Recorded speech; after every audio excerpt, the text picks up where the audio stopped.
when I was a student reading Jung, I was very struck by one thing he had to say. I was struck by many, but one that's relevant to us right now.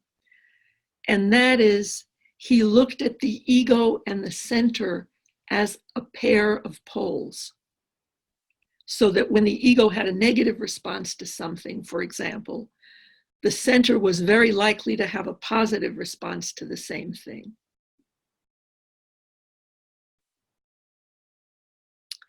And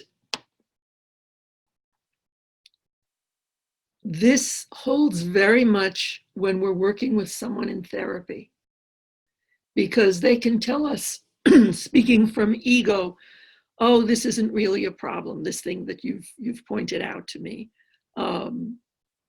And of course, you're sitting and listening and you're realizing that the person is unconscious of the issue.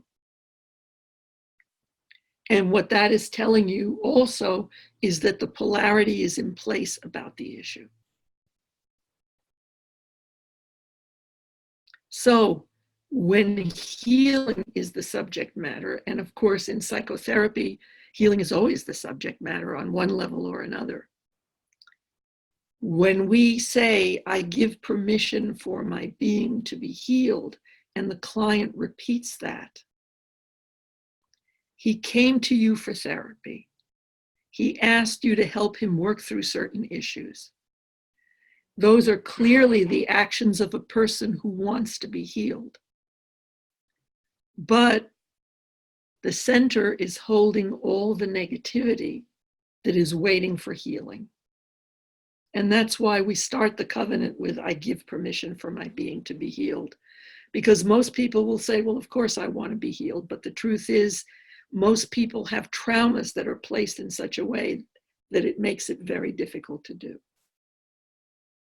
So what the covenant is for is to bring the ego and the center into agreement about one thing and one thing only. And that is whether healing is what is wanted here.